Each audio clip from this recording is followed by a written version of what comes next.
Hello my dear students. So today we will start the new topic, that is reproduction in human beings, and this is the last topic of chapter how do organisms reproduce. Okay.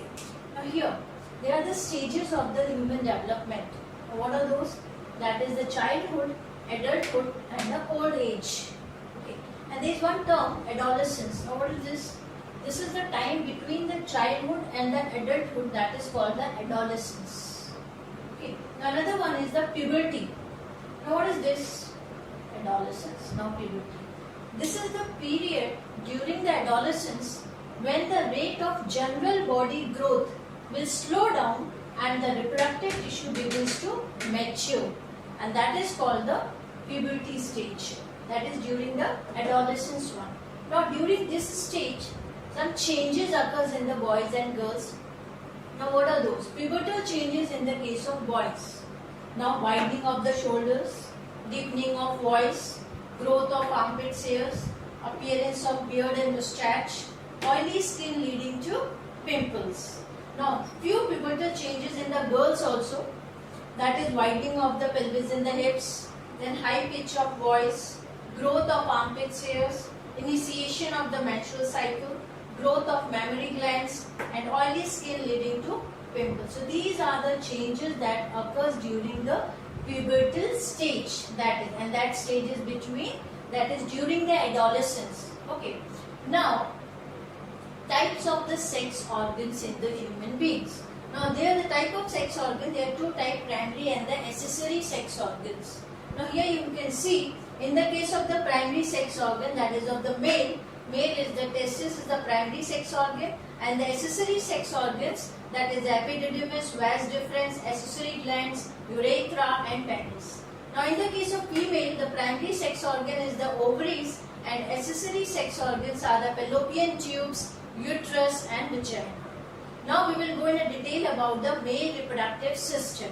So before going in the detail, it's better to open your textbook and keep that picture, the diagram which is given in your textbook in front of you.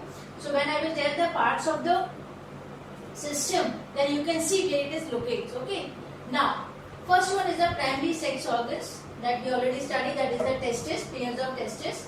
So these are present in the small pouch that is called the scrotum. Okay.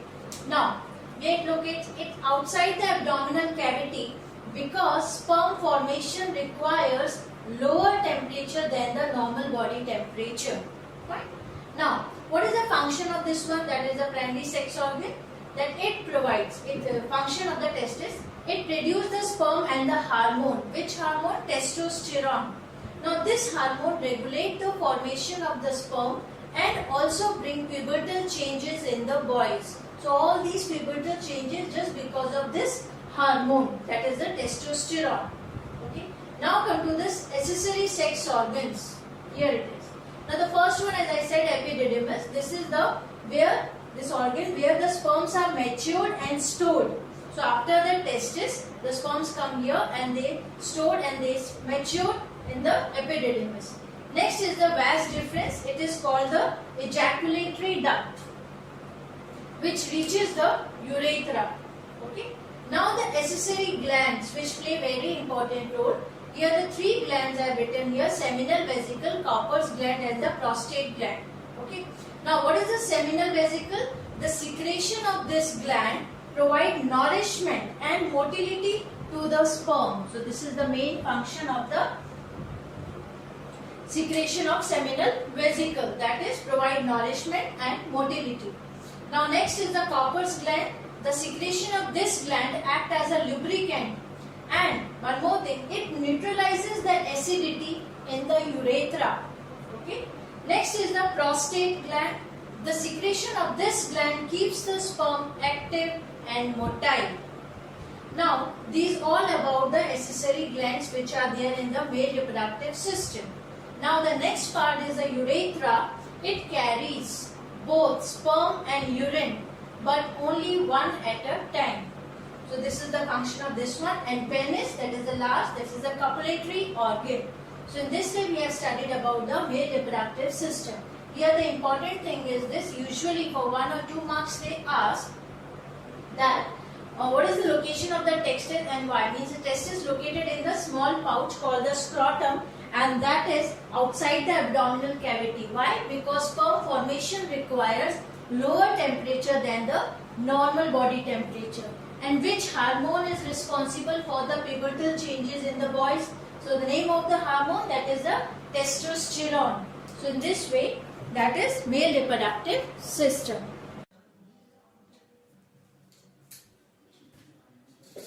Okay, now female reproductive system.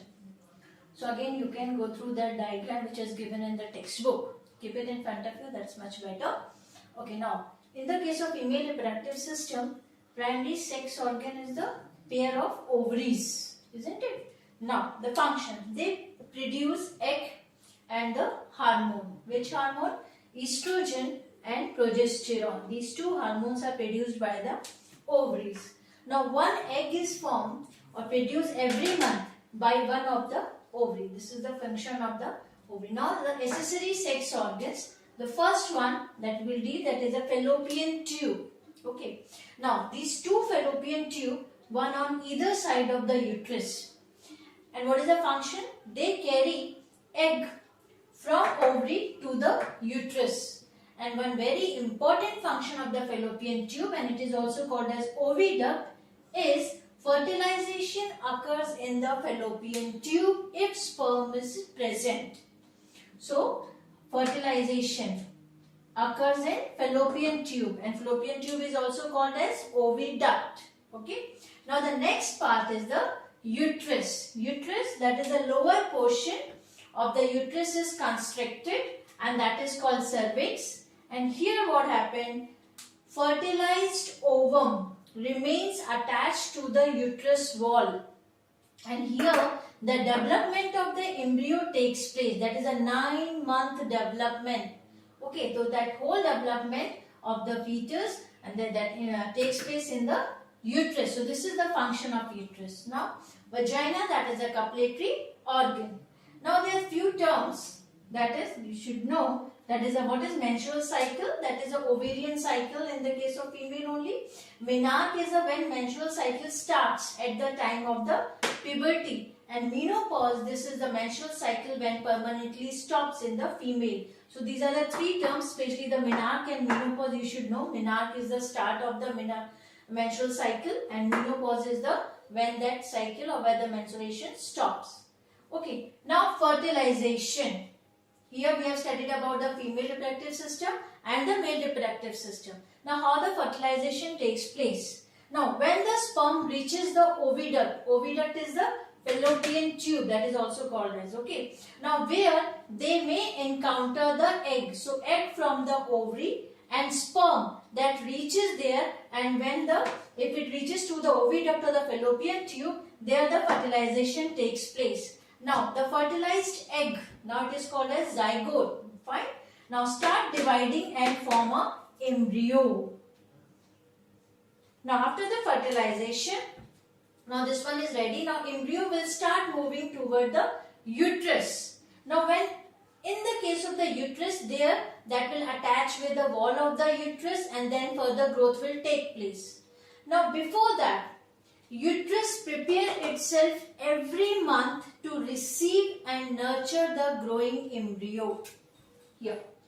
Okay. Now because if the fertilization takes place between the egg and the sperm, then it will move toward the uterus. Now uterus every month they prepare. Now thick lining on the wall of the uterus is richly supplied with blood. Now why that is needed? For the nourishment of the growing embryo. So when the fertilization takes place, now it will move toward the uterus, and there it will attach with the wall of the uterus, and that attachment of the embryo to the wall of the uterus is called implantation. Right? Now fertilization reach to the uterus wall, implantation occurs. Now how this attachment occurs? By which organ? There is one term, placenta. Okay. So it is a disc which is embedded in the uterine wall. Okay. So that is the main attachment with the embryo and the uterus wall. Now this placenta contains villi on the embryo side of the tissue, and on mother side blood spaces and which surrounds the villi. So villi function is to provide the larger surface area for the absorption. So this placenta contain number of villi on the embryo side and mother side villi as well as the blood spaces. Fine. Now they provide the larger surface area for glucose and oxygen to pass from mother to embryo. Okay. Now what happened here? Whole exchange of gases, nourishment, even the removal of the waste material takes place with the help of the placenta only. Now this is the nourishment, that is a glucose and oxygen to pass from mother to embryo, that is through placenta. Fine. And developing embryo also produce waste substances. Now which can also be removed by transferring them into the mother's blood through placenta.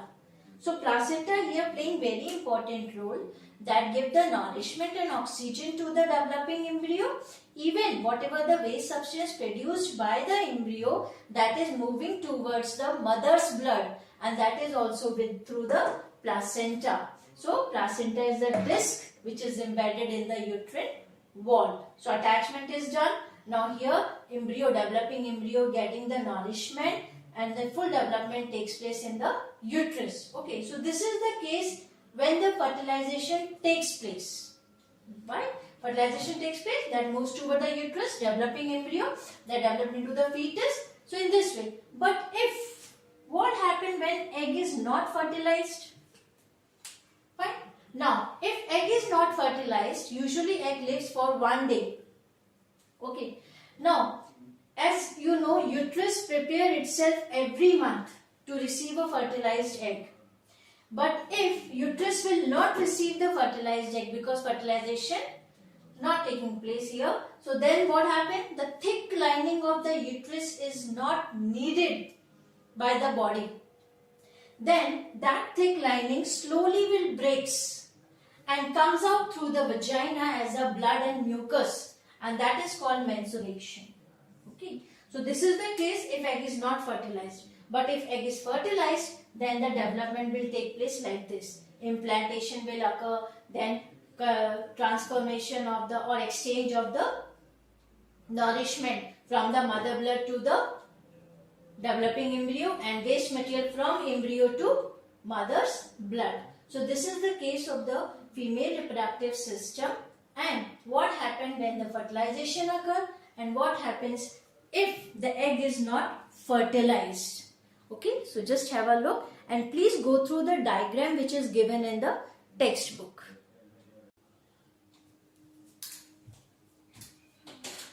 Now, reproductive health. Now, under this, that is sexually transmitted diseases. It is also that is STDs. Okay. Now, here there are few types of the STDs. First one is AIDS, that is acquired immunodeficiency syndrome. Okay, now what is the causal organism of AIDS? That is a virus.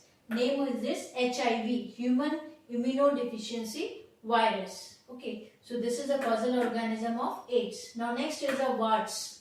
Now here the causal organism is also a virus. The name is HPV, that is human papilloma virus. Now syphilis and gonorrhea, that is caused by bacteria. And next is a trichomoniasis, that is caused by protozoan trichomonas. So we have studied here about the 5 types of STDs, that is AIDS, warts, syphilis, gonorrhea and trichomoniasis. Now come to the next, population control methods. What are those?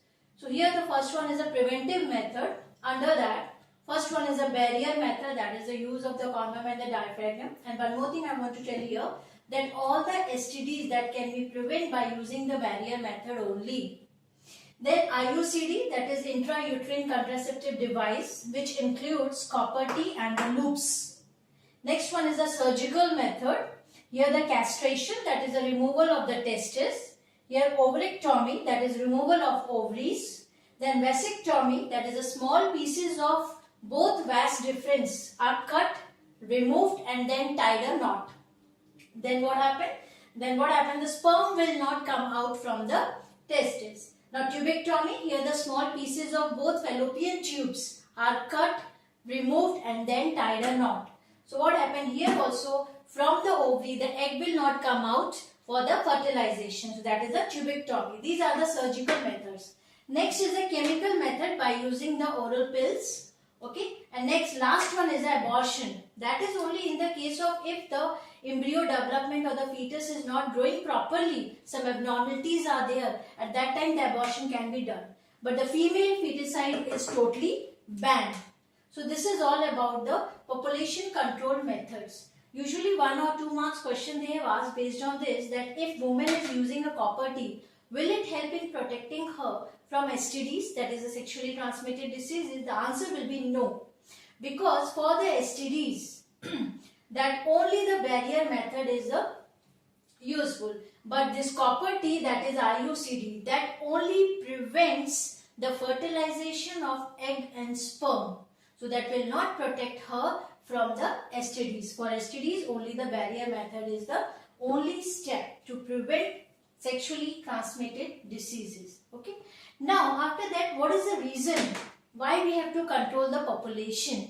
So there are many reasons. Because of increase in the population, there are more chances. There are chances of the unemployment. They are also increasing. Poverty, food supply, educational problem, pollution, decreasing in the natural resources. So if we want to solve all these problems, we have to control the population, and these are the population control methods. Okay, so in this way the chapter is over. Okay, thank you.